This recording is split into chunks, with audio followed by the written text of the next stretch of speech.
a Charlotte descobre os poemas da Emily. Então, a Charlotte fala isso sobre esse período muito difícil da vida da Emily. E essa obra não tem influência ou não tem inspiração de um homem. Olá, bem-vindas de volta ao Herstory. Mais um vídeo do canal. Avisos paroquiais inicialmente, porque no outro vídeo eu não avisei nada. Eu só cheguei falando, mas eu tô me acostumando. Daqui a pouco eu começo a pegar o jeito aqui do negócio do YouTube e do Spotify, dos avisos iniciais, e eu começo a falar certinho. Avisos paroquiais do vídeo. Além aqui do canal do YouTube, que chama Herstory Lab, nós também estamos no Spotify, com o canal do Herstory, que também tem os mesmos vídeos que tem aqui, e alguns episódios mais antigos sobre artistas mulheres na história da arte. Além disso, no Instagram, nós temos o @Herstory_Lab. Tudo isso vai estar aqui embaixo na descrição do vídeo, mas é só pra falar. Quem quiser, segue lá. Além de todos esses canais, eu também tenho um site. O site é www.herstory-lab.com. E lá, além de algumas chamadas para os episódios, também tem alguns artigos ou ensaios que eu faço sobre os temas que eu trago aqui, ou às vezes no Instagram, ou alguns temas que eu acho interessante, e eu posto algumas coisas lá, mas escrita em forma de ensaio. Então, se vocês gostarem, sigam nas redes, vão no site, deem uma olhada nos artigos, nos ensaios, façam comentários. Se quiserem que eu escreva sobre alguma coisa específica também, podem mandar dicas. Tô aceitando. Agora sim, bem-vindas a mais um episódio do Herstory. Hoje nós vamos falar sobre a Emily Brontë. E se vocês viram o último vídeo do canal, nós falamos sobre a Charlotte Brontë. E nesse vídeo da Charlotte, eu acabei dando um enquadramento sobre a família Brontë também. Falei sobre os anos que nasceram todos os filhos, sobre o que aconteceu na família. Esse vídeo da Emily, eu vou acabar falando também um pouco sobre a Charlotte, porque aquele vídeo ficou um pouco mais longo. Acho que esse vai acabar ficando um pouco também.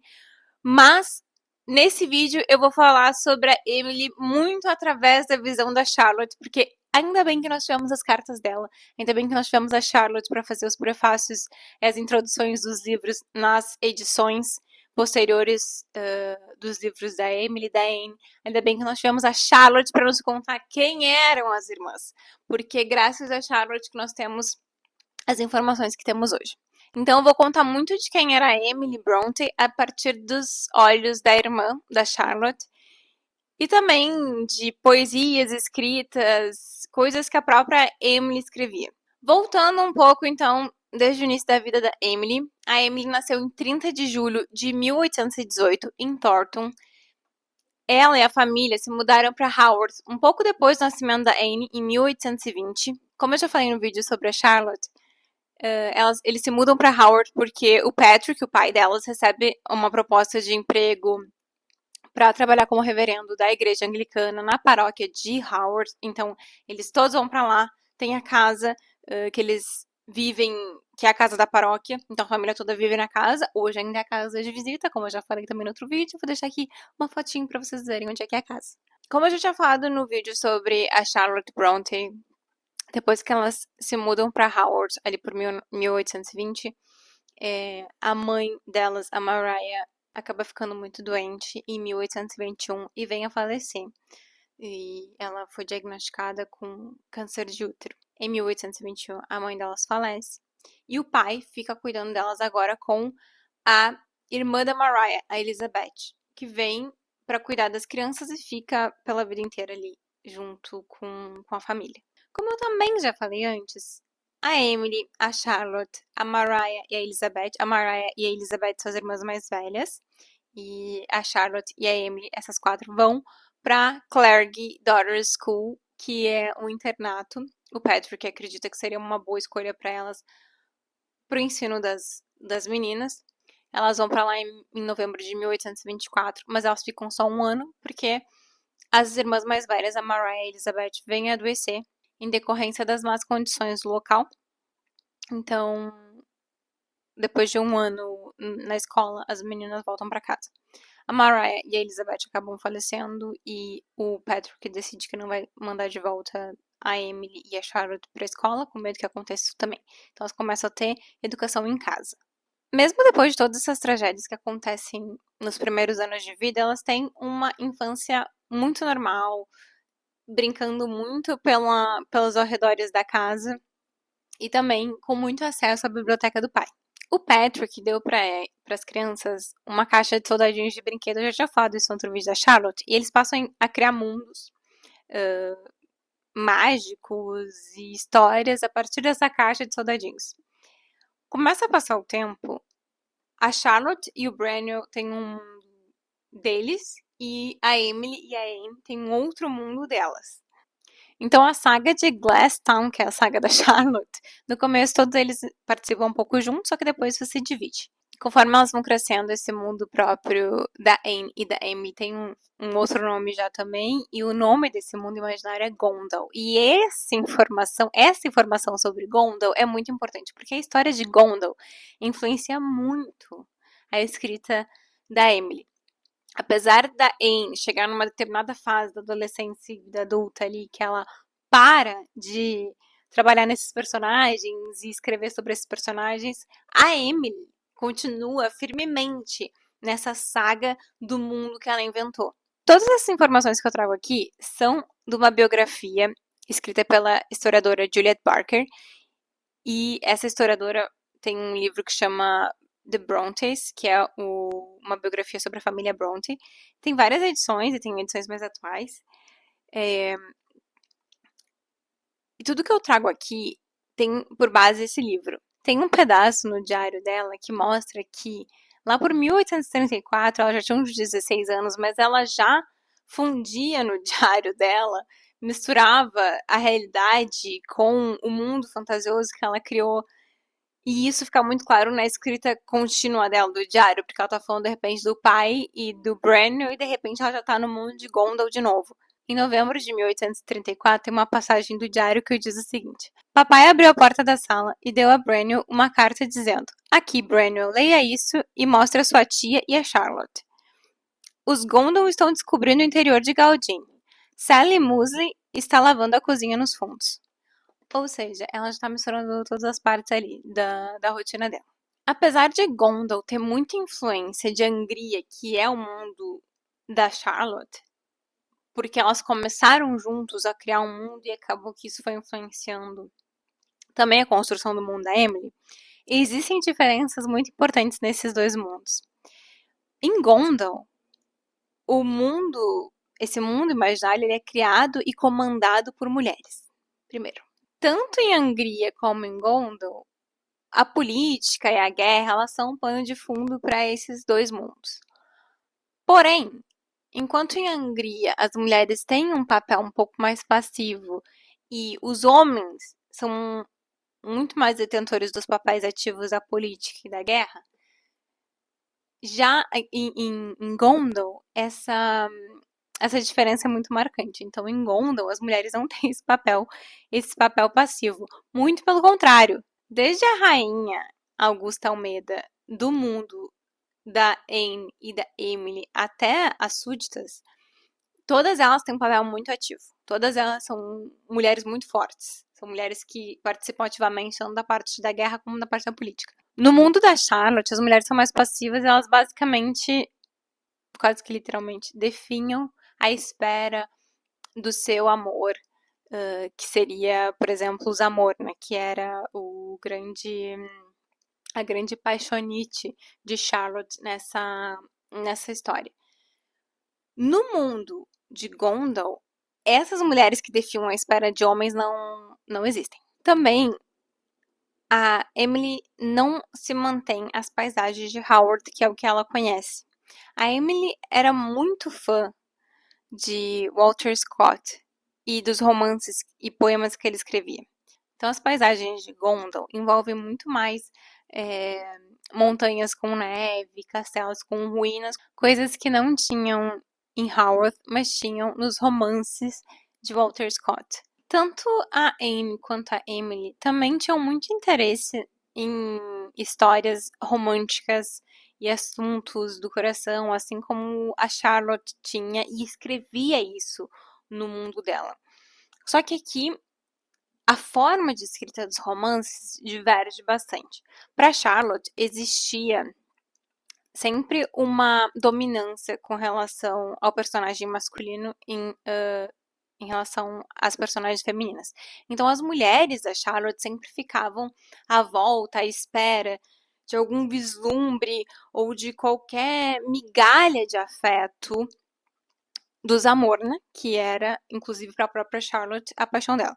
Só que o próprio Zamor, né, era um personagem muito desagradável, muito desprezível. E é difícil entender na história, hoje, olhando, por que tinha tanto afeto assim dessas mulheres todas por ele, incluindo a Charlotte. No caso da Emily e da Anne, o romance é diferente. Não existe essa diferença quase que hierárquica entre o homem e as mulheres que ficavam ao redor dele. Nos romances que existem nas histórias da Emily e da Anne, eles são muito mais igualitários e os personagens são muito fiéis uns aos outros até a morte. Então esse amor e essa fidelidade seguem pela história toda num pé de igualdade, não nessa hierarquia que contrasta com a história da Charlotte.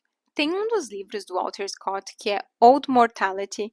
Nesse livro tem um enredo em que o Henry e a Edith são separados por lealdades políticas, que leva, inclusive, o Henry ao exílio, e é um exílio por tanto tempo que acredita-se durante muito tempo, a própria Edith acredita que o Henry tá morto. Essa narrativa da separação e do pesar e da crença da morte se repete muitas vezes nas histórias de Gondal escritas pela Emily. A própria Juliet Barker fala no livro que nesse universo das histórias da Emily, o amor frequentemente nasce de uma profunda afinidade construída da convivência desde a infância, desenvolvendo-se gradualmente, muitas vezes através da separação, até se tornar a paixão da vida adulta. Essa história lembra alguém pra vocês? Quem que lembra? Ah, tá. Pois é. Não vou falar nada. Só vou deixar aqui uma imagem. O Heathcliff e a Catherine já aparecem de forma embrionária aqui. Isso aqui aconteceu 10 anos antes da Emily começar a escrever O Morro dos Ventos Uivantes. Mas aqui já aparece esse contexto do romance, no qual existem dois personagens que vão criando afinidades desde a infância, durante a adolescência, mas em um determinado momento existe uma separação. E essa separação, nas histórias da Emily, pode ser por questão de guerra política, ou pode ser porque ela tem que se casar com alguém, ou busca se casar com alguém por conta de dinheiro. Existe essa separação, e nesse momento da separação ambos enlouquecem pelo amor que existe um pelo outro, e depois volta e existe esse reencontro. Muitas vezes com um final trágico. Na verdade, o livro que a gente mais conhece tem um final trágico, não é mesmo? Isso já está de forma muito embrionária na imaginação da Emily. Uma linguagem muito mais simples da Emily e da Anne, elas criam para Gondor uma atmosfera muito mais melancólica e assombrosa. Mais tarde, ali por 1835, a Emily é enviada para Rosehead, que é a escola que a Charlotte vai e estuda e faz amizades e é muito feliz por um período de tempo enquanto ela estuda. E faz as amigas dela que depois são amigas que ela corresponde por cartas muitas vezes, e essas cartas que são base para o que hoje a gente consegue conhecer das irmãs. A Emily vai para lá, mas ela fica de julho até outubro de 1835. Ela não consegue ficar mais. A intenção da família era colocar a Emily no modelo padrão, um modelo normal de educação para as meninas daquele tempo. Só que a Emily não aguenta. Essa rotina muito rígida de estudos e a necessidade dela deixar de lado um pouco o mundo da imaginação dela fizeram com que ela colapsasse. Então ela começou a demonstrar claros sinais de enfraquecimento físico e também claros problemas psicológicos. Assim, ela não conseguiu aguentar. Depois de um pouco mais de 3 meses, ela volta para casa, ela não fica. 3 anos depois, a Emily é enviada para uma outra escola, mas dessa vez para exercer o cargo de professora. O nome da escola é Law Hill School. E ela também não aguenta, é uma rotina muito rígida. Quem fala disso é a própria Charlotte, que também exerceu um cargo de professora. Eu lembro que eu contei para vocês. Ela exerceu um cargo de professora. Ela ficou absolutamente cansada. Ela teve indícios de depressão. Ficou completamente exausta. Com a Emily acontece isso também, só que num período de tempo um pouco menor. Ela fica de setembro de 1838 até a primavera de 1839. Então, até meados de abril ali, ela fica na escola. Quem vai relatar essa dificuldade da Amy na adaptação é a própria Charlotte. Ela relata numa carta falando o seguinte: minha irmã Emily foi para um cargo como professora em uma grande escola. Recebi apenas uma carta dela desde sua partida. Nela descreve de forma assustadora suas tarefas. Trabalho duro das 6 da manhã até as quase 11 da noite, com apenas meia hora de descanso no meio. Isso é escravidão. Temo que ela não vá aguentar. Realmente ela tem um colapso e ela não aguenta e ela volta para casa outra vez. Anos mais tarde, a Charlotte fala sobre a Amy e esse colapso que ela sentia, e ela acredita que isso estava muito atrelado à liberdade criativa. E essa falta de liberdade criativa que a Emily perde quando ela vai ser professora, ou quando ela vai para a escola, é o que acaba matando ela internamente. Então a Charlotte fala isso sobre esse período muito difícil da vida da Emily. Ela fala em uma carta dizendo que a liberdade era o ar das narinas de Emily. Sem ela, ela perecia. Até nessas correspondências falando sobre a Emily, tem uma correspondência no livro da Juliet Barker que a Charlotte cita quando ela está escrevendo para uma amiga e menciona essa independência, essa autonomia da Emily. A Emily era uma pessoa muito autossuficiente e ao mesmo tempo ela não queria atenção, ela não gostava de ser centro das atenções. Então tem um episódio nesse período que a Charlotte cita que a Emily um dia viu um cachorro com a língua de fora perto da paróquia e ela queria ajudar ele, então ela foi lá e levou água pro cachorro, o cachorro mordeu ela. Só que sabendo que tinha uma grande possibilidade dela ficar doente a partir disso, a Emily, para não incomodar ninguém, a Emily foi para casa, foi pra cozinha, pegou um ferro em brasa e cauterizou a própria ferida, sozinha, não falou para ninguém. Ela provavelmente, muito provavelmente, essa mordida e a cauterização que ela fez causaram uma infecção. Ela tentou não falar nada para ninguém por um tempo, porque ela queria que tudo ficasse bem antes dela comentar o que tinha acontecido. Só que causou essa inflamação e ela teve alguns sintomas graves que, inclusive, depois foram utilizados pela própria Charlotte no livro Shirley. Inclusive, tem especulações que ela usa esse episódio sobre a infecção da ferida da Emily para um episódio que também acontece em Shirley, mas essa é especulação, não tenho certeza. Só que a Emily fica com essa infecção no braço e depois eles têm que, inclusive, fazer. Não é bem uma raspagem, mas eles tiram uma parte assim da pele que ficou muito infeccionada. Depois de tudo que aconteceu com a Charlotte, dela ter que ser professora, virar governanta e decidir que ela quer abrir a própria escola com as irmãs, agora elas vão para Bruxelas. E a gente pula agora com a Emily, com a Charlotte, indo para Bruxelas em 1842. Inclusive, sobre as primeiras impressões da Bélgica quando elas chegam lá, na obra O Professor da Charlotte, existe uma menção, porque o professor fala em primeira pessoa, existe uma menção do professor sobre as primeiras impressões da Bélgica e provavelmente quase 100% isso é autobiográfico, então as primeiras impressões do professor são as primeiras impressões que a Charlotte tem quando ela chega na Bélgica em 1842. A Charlotte e a Emily vão para Bélgica para estudar francês e todas as aulas são 100% em francês. A Charlotte já sabia francês, então ela teve mais facilidade nesse aspecto, mas a Emily não sabia. Só que o progresso das duas é incrível. As duas têm um progresso muito, muito grande. Tem um episódio também retratado que a Emily supostamente teria tido uma relação um pouco conflituosa com Constantin Heger. Constantin Heger, que seria o professor que depois acaba sendo o primeiro amor da Charlotte.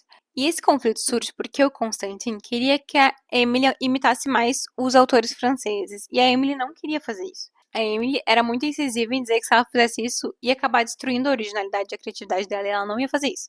E foi justamente o Heger que afirma que a Emily possui uma mente lógica e uma capacidade de argumentação incomum em um homem. Ela deveria ter nascido um homem, um grande navegador. Que bom que ela não nasceu um homem, né? Porque se ela tivesse nascido homem, provavelmente a gente não teria essa obra que a gente tem hoje e que a gente adora. Os exercícios que elas tinham para fazer tinham várias temáticas, então tem determinados momentos que tem temáticas de conflitos, de guerras que aconteceram. E as duas, apesar de terem semelhanças entre as escritas, elas têm grandes diferenças entre as escritas, a Charlotte e a Emily.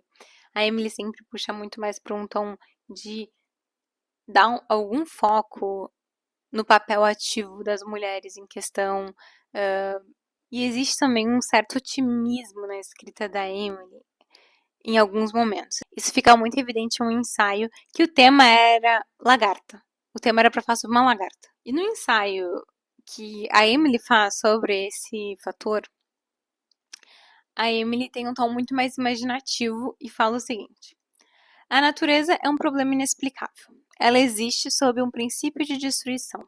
Tudo deve ser um instrumento incansável de morte para os outros, ou então deixar de viver por si mesmo. E ainda assim celebramos o dia do nascimento e louvamos a Deus por termos entrado em um mundo assim. A criatura não deve julgar o seu Criador. Aqui está um símbolo do mundo por vir.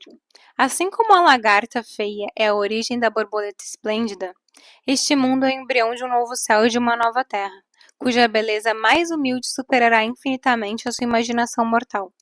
E quando você contemplar o resultado magnífico daquilo que agora lhe parece tão insignificante, desprezará sua presunção cega ao acusar a onisciência por não destruir a natureza em sua infância. Nem sei o que dizer, porque eu não sei tão bem sobre poesia assim. Mas é uma baita escrita. Meses depois, em outubro, elas têm um novo tema de ensaio e o novo tema é O Palácio da Morte. As duas ficam muito próximas na narrativa desse tema e na narrativa da fonte desse tema. Então, basicamente, elas tinham que escrever sobre uma cena em que a morte, que já está cansada de que as pessoas apenas morram da velhice, tem que escolher o seu novo ministro.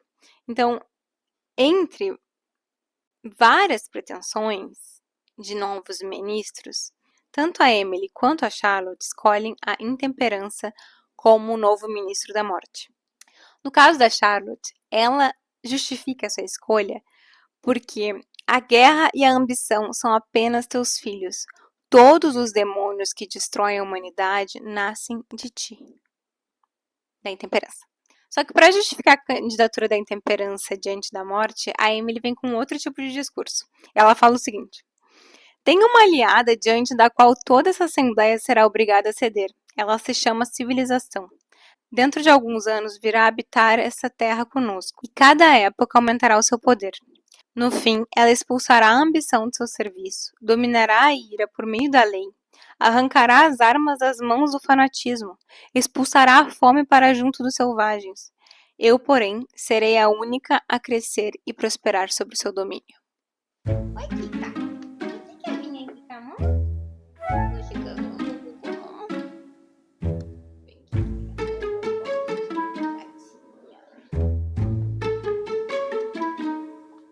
É muito interessante ver o estilo de escrita das duas, tanto tendo por base a criação dos mundos delas, como também depois esse progresso na escrita.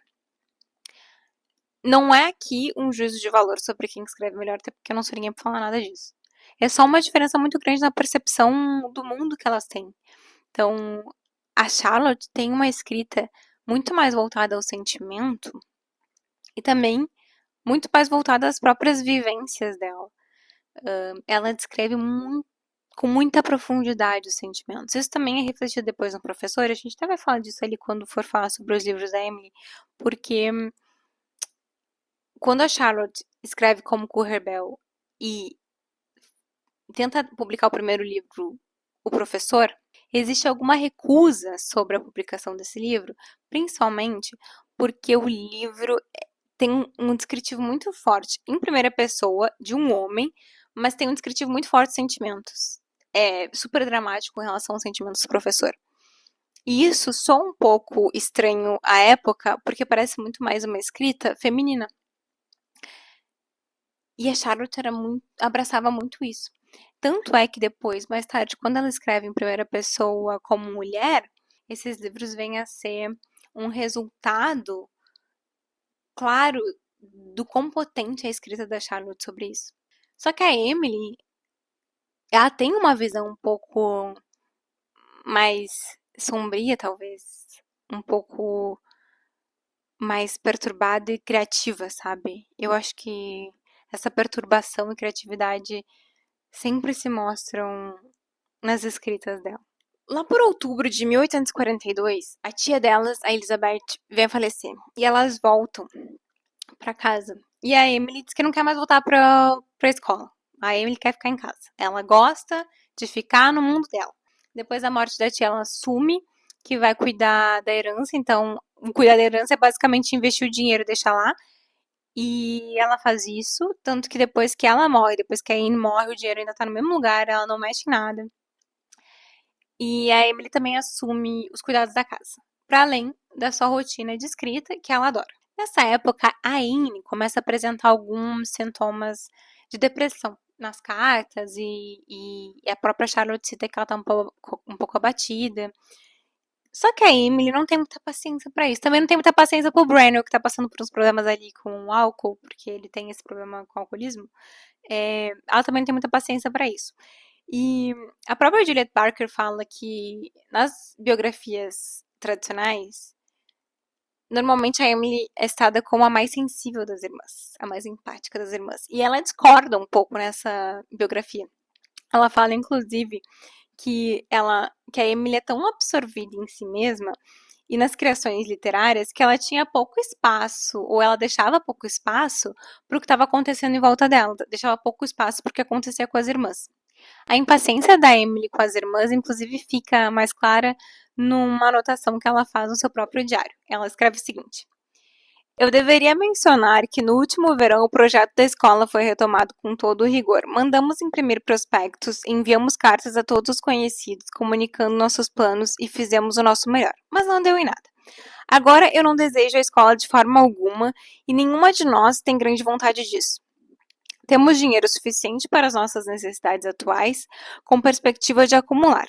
Estamos todos com saúde razoável. Apenas papai tem um problema nos olhos e, com exceção de Brandon, que espero que melhore e faça melhor no futuro.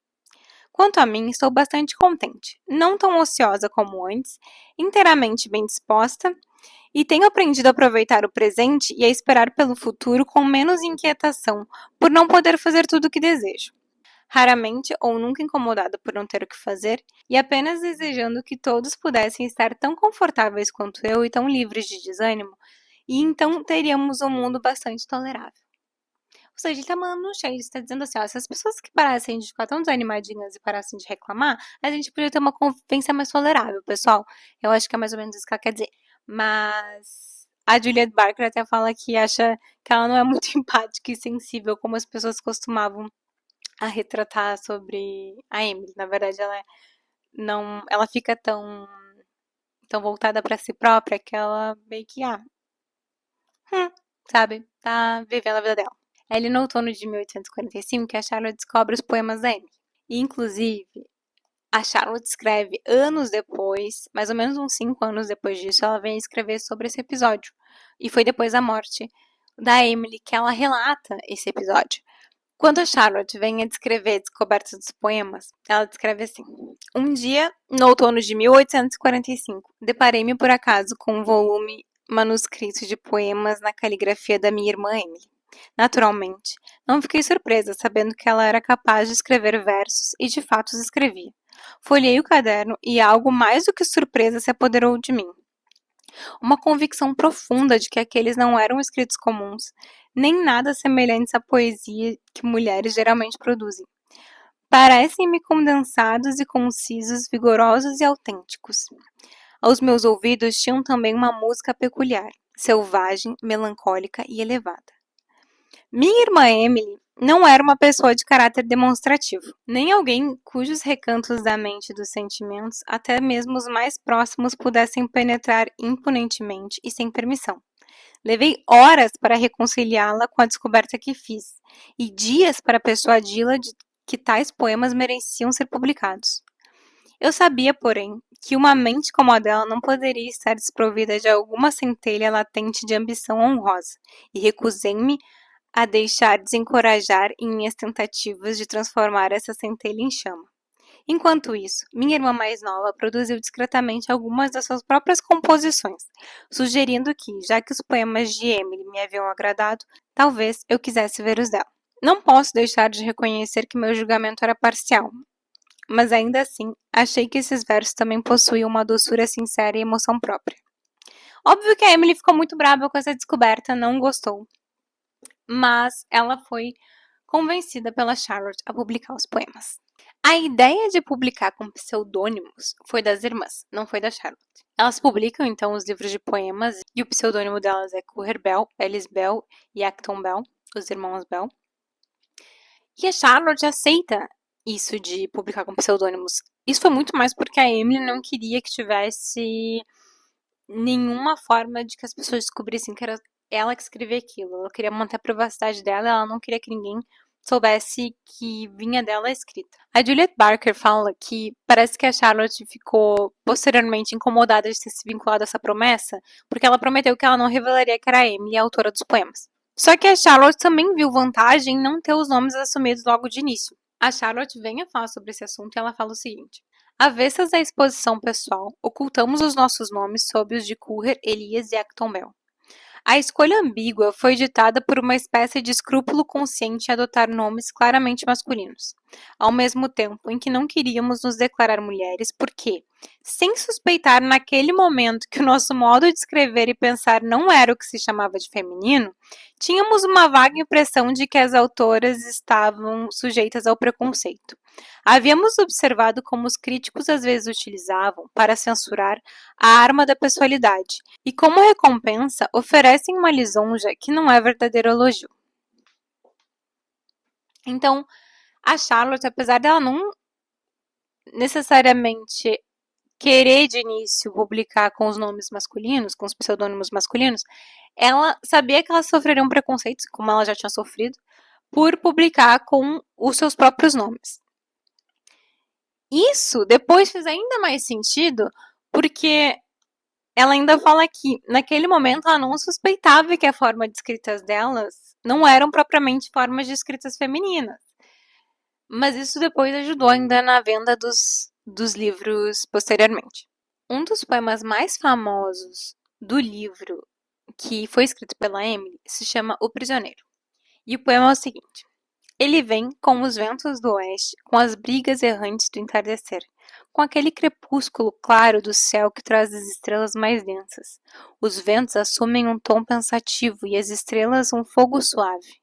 E visões surgem e se transformam, matando-me de desejo. Desejo por nada que eu tenha conhecido em meus anos mais maduros, quando a alegria se tornava louca de assombro ao contar lágrimas futuras. Quando se o céu do meu espírito se enchia de lampejos quentes, eu não sabia de onde vinham, do sol ou da tempestade. Mas primeiro um silêncio de paz. Uma calma sem som desce. A luta da angústia e da impaciência feroz chega ao fim. Uma música muda acalma meu peito. Uma harmonia não dita, que eu jamais poderia imaginar enquanto ainda pertencesse à terra. Então surge o invisível. O não visto revela sua verdade. Meus sentidos externos se apagam. Minha essência interior sente. Suas asas estão quase livres. Seu lar, seu porto encontrado. Medindo o abismo, inclina-se e ousa o salto final. Ó, terrível é o freio, intensa a agonia. Quando o ouvido começa a ouvir e o olho começa a ver, quando o pulso volta a bater e o cérebro a pensar, a alma a sentir a carne e a carne a sentir a corrente. Ainda assim, não perderia nenhuma dor, não desejaria menos tormento.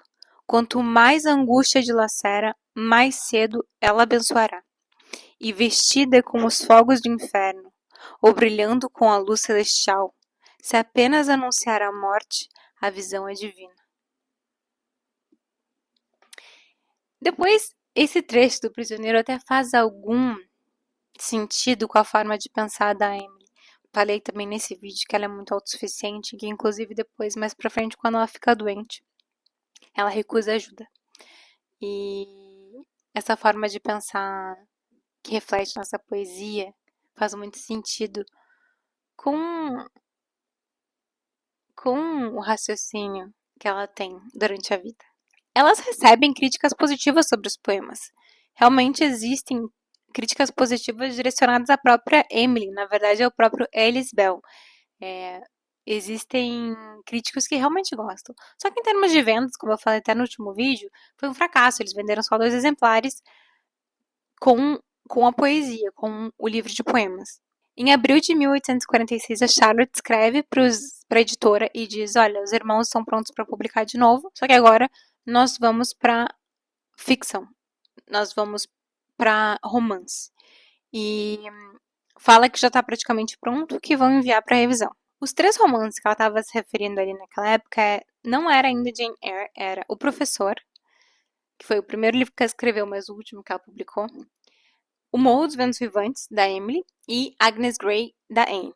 E é aqui nessa parte que eu menciono que até acabou sendo um erro da Charlotte colocar no professor uma narrativa em primeira pessoa de um homem com tanta descrição sobre sentimentos e com tantos detalhes sobre a vida cotidiana que ela trazia nessa obra. Isso acabou sendo um erro e o professor foi recusado algumas vezes para publicação. E a partir disso, ela foca a escrita em Jane Eyre. Eu acabei nem falando isso no primeiro vídeo, mas a demanda para Jane Eyre foi muito grande. O público gostou muito de Jane Eyre, do Alice Bell. E a demanda foi tanta que foram vendidas na primeira edição 2.500 cópias.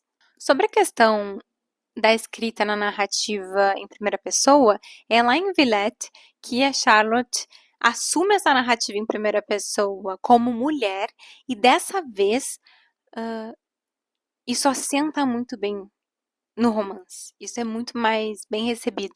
O que a Juliet Parker fala é que parece que quando ela se coloca como primeira pessoa na narrativa masculina, ela é incapaz de convencer o leitor de que é um homem escrevendo. E lá em Villette, quando ela traz a narrativa em primeira pessoa, no tom de uma mulher, e ainda assim é uma mulher amarga e pouco carismática, ainda assim o leitor não perde o interesse ou não perde a empatia pela personagem. Agora, é importante mencionar que por conta do sucesso de Jane Eyre, é que a editora quis publicar o livro das irmãs. A editora agora pensa que, considerando que teve um grande sucesso com o Alice Bell, eles pensam, ok, se a gente publicar então os livros dos outros irmãos Bell, provavelmente vai chamar mais gente para comprar, né? Então, por isso eles aceitam publicar agora O Morro dos Ventos Vivantes e Agnes Grey. Em dezembro de 1847, então, esses 2 livros são publicados. O Morro dos Ventos Vivantes, como eu já falei no começo desse vídeo, tem muito do mundo criado pela Emily de Gondal. Então, muitos dos personagens, muitas histórias influenciaram no que hoje a gente conhece da obra do Morro dos Ventos Vivantes. Tanto os poemas da Emily quanto o livro foram apresentados para um público que não tinha capacidade de compreender aquilo. Como prometido muito tempo antes, a Charlotte manteve em segredo essa questão de O Morro dos Ventos Vivantes ter essa referência tão grande das histórias criadas no mundo de Gondal. E tempos depois do falecimento da Emily, coube a Charlotte defender a irmã. E ela disse na introdução das próximas edições do livro, no prefácio das próximas edições do livro, ela explica um pouco sobre a Emily. E ela fala que se tratava apenas de uma história dos campos selvagens do norte da Inglaterra, escrita por uma simples moça do campo criada em casa, tentando trazer essa narrativa da menina que cresceu isolada no mundo de imaginação e não teve uma convivência adequada, talvez, em sociedade, para afagar um pouco da ideia do leitor sobre a obra, para retirar um pouco das críticas à irmã. O mundo mais sombrio de Gondal, o mundo mais íntimo de Gondal, que foi efetivamente que deu origem à história, então ficou em segredo por muito tempo. Como O Morro dos Ventos Vivantes foi a mais dramática de todas as histórias publicadas dos 3 livros publicados naquele momento, foi também a obra que atraiu mais críticas, mais comentários e muitos deles repetitivos. Então, teve um comentário, por exemplo, do jornal Atlas, que dizia que o livro carecia seriamente de um alívio, mas também exagerou um pouco na avaliação, dizendo que não havia em todo o elenco de personagens um único que não seja completamente odioso ou inteiramente desprezível. Também tinha muitas queixas sobre a brutalidade da cena, sobre o uso de palavrões, e os críticos ficavam procurando em vão uma moral para a história. Teve também uma crítica no jornal Britânia que dizia o seguinte: não sabemos se o autor escreve com algum propósito, mas podemos apontar um efeito de sua obra. Ela mostra de forma intensa a influência brutalizante de paixões desenfreadas. Só que esse mesmo jornal Britânia oferece um comentário perspicaz para Alice Bell e diz o seguinte: diz que o livro parece proceder de uma mente de experiência limitada, mas de energia original e de um caráter singular e distintivo.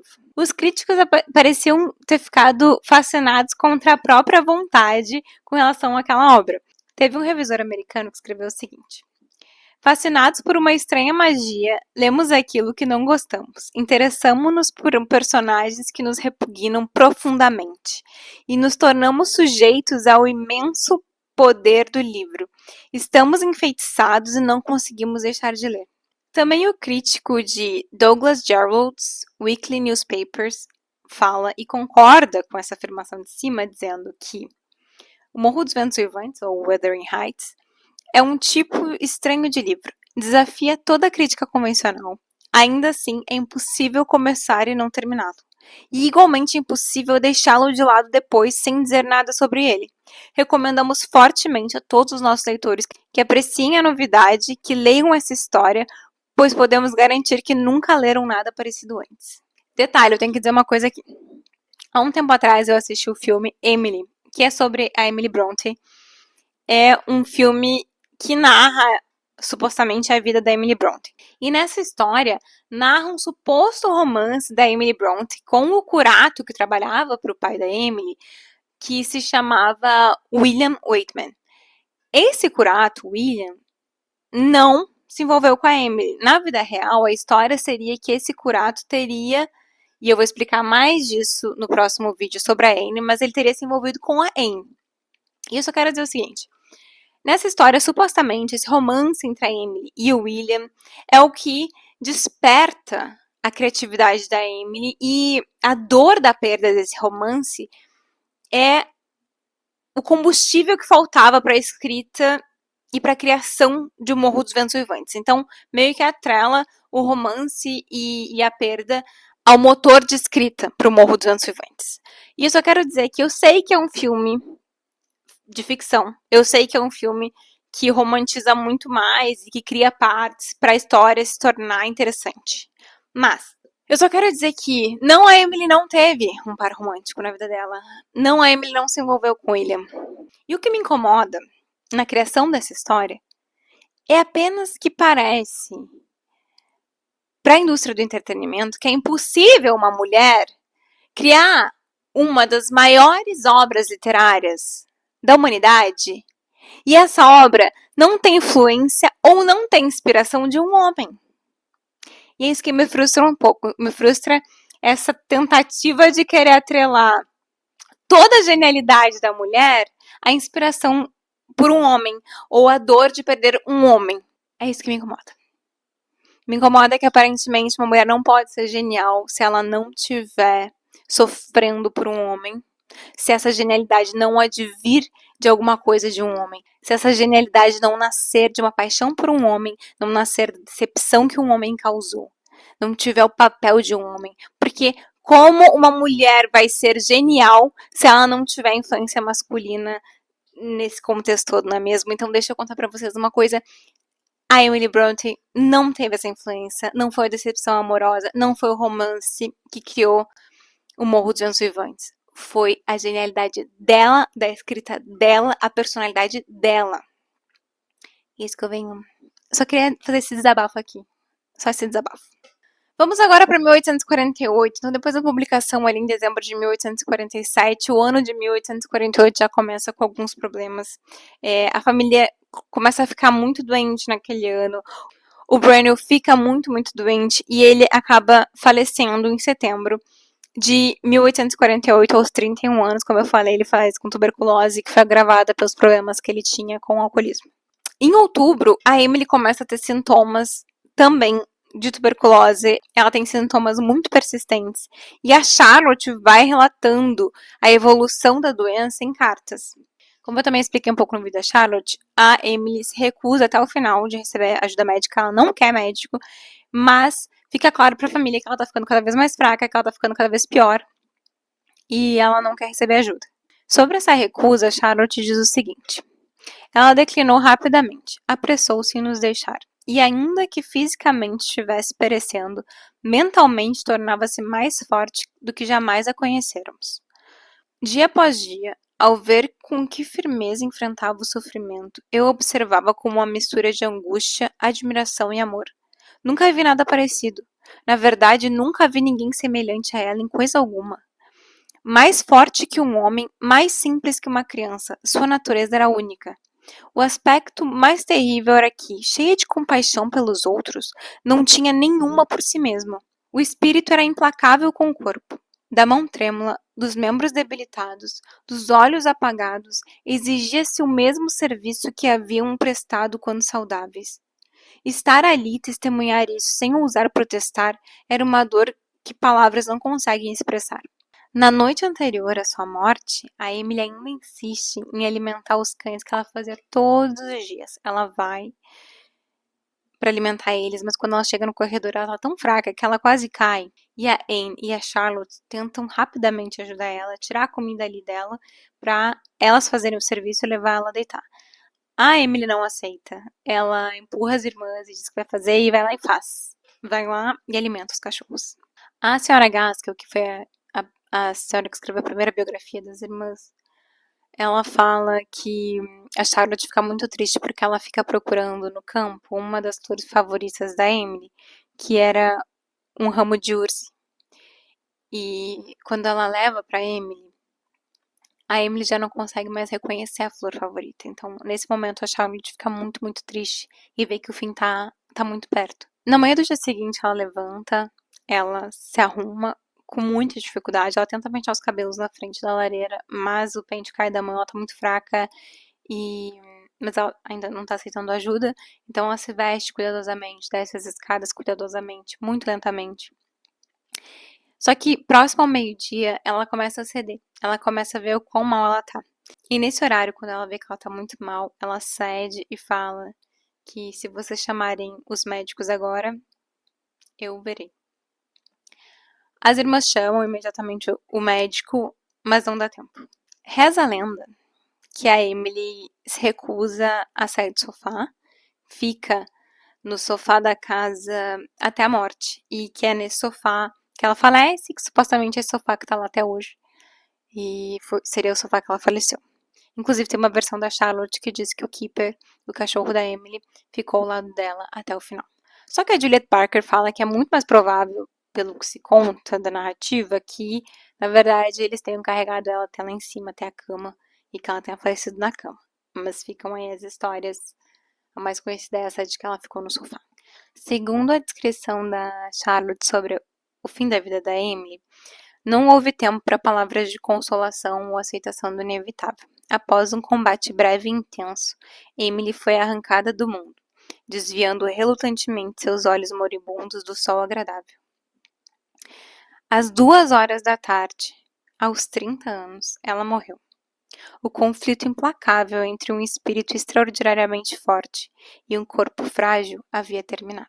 E aqui acaba a história dessa grande autora, da Emily Bronte, mas eu também queria endereçar só alguns rumores. Supostamente ela estava escrevendo uma segunda obra já. Ela já estava escrevendo seu segundo romance. Tinham indícios por cartas que ela já estava trocando com a editora de que esse romance estava a caminho. Só que ninguém sabe o que aconteceu com esse manuscrito. Existe uma probabilidade muito grande de que a Charlotte tenha queimado. O porquê? Pode ser porque a Emily pediu que ela queimasse tudo, porque isso era um costume até de se queimar as cartas e diários e coisas depois da morte da pessoa. Ou pode ser que a Charlotte o fez porque sim. A Charlotte, inclusive, nunca endereçou esse rumor muito, ela nunca falou muito sobre isso, e é por isso que as pessoas acham que foi ela que queimou o manuscrito. A razão de ter queimado o manuscrito pode ter sido porque, como eu já falei no outro vídeo, a Charlotte tentou manter a história das irmãs Bronte viva, ou primeiro dos irmãos Bell e depois das irmãs Bronte. E muito provavelmente, como ela achou que já Agnes Grey era um livro um tanto quanto forte para a época, um tanto quanto com uma temática muito criticada e complicada para a época, ela também pode ter acabado pensando que se viessem outras narrativas, como a do Morro dos Ventos Vivantes, ou outras histórias muito sombrias do mundo de Gondor, pro mundo, ela pode ter acabado com essa ideia de que isso prejudicaria a reputação da irmã e da família, delas próprias, que elas não conseguiriam mais publicar livros. E por isso, mesmo que o manuscrito tivesse inacabado, ela pode ter acreditado que aquilo nunca deveria ver a luz do dia e deveria ser queimado. Eu até vou citar um pouco aqui do que a Juliet fala sobre isso. Ela fala o seguinte: aparentemente a Charlotte era profundamente protetora da reputação da irmã. Ao mesmo tempo em que a admirava, também temia seu espírito inflexível, acreditando que o intérprete deveria sempre ter se colocado entre ela e o mundo, pelo que ela mesma assumiu esse papel. Assim como tinha uma imagem fixa de Anne como tímida, doce e pouco original, Charlotte construiu uma imagem espelhada de Emily como severa, inflexível e ao mesmo tempo inocente, possuidora de um poder secreto e um fogo interior. Se o segundo romance apenas reforçasse as críticas, muitas vezes extremamente duras, dirigidas ao Morro dos Ventos Vivantes, Charlotte pode ter sentido que era o seu dever proteger a irmã dessas consequências. Inclusive, em 1850, a Charlotte escreveu o seguinte: se é correto ou aconselhável criar personagens como Heathcliff, não sei, creio que não. Ela própria não concordava com a narrativa criada em volta desses personagens. E pode ser que destruir esse manuscrito deixou realmente para o mundo essa ideia de que a Emily era essa mulher gigante, uma escritora genial em formação que foi cedo demais, deixou uma grande obra para o mundo. E isso realmente aconteceu. Ela foi. Ela nos deixou um dos maiores livros da literatura, que até hoje reverbera em filmes, até hoje reverbera em críticas. Realmente ficou a sensação de que essa escritora genial foi embora no seu auge. E se essa foi a intenção da Charlotte, ela foi muito bem sucedida, porque nós estamos aqui mais de 200 anos depois do seu nascimento ainda falando dela. Essa é mais uma história que é um fim um pouco triste, que é uma referência, uma genialidade que foi embora realmente no seu auge. Tem uma narrativa que a gente conhece graças à irmã e a alguns diários e poemas que ela deixou escrito, mas que é inegável o talento, é inegável. É inegável essa vida, é inegável a criatividade que existia dentro dela. Eu fico impressionada com o tanto de talento que existia dentro de uma família e eu me apaixono por cada uma delas por diferentes motivos. A Emily é fascinante, a Charlotte é fascinante, a Anne é fascinante. Eu espero que vocês estejam sentindo esse fascínio assim como eu tô. Espero que vocês tenham gostado desse episódio. E eu vejo vocês logo logo. Se vocês gostaram, por favor, me sigam aqui. Deixem comentários. E nos vemos no próximo vídeo. Beijinho!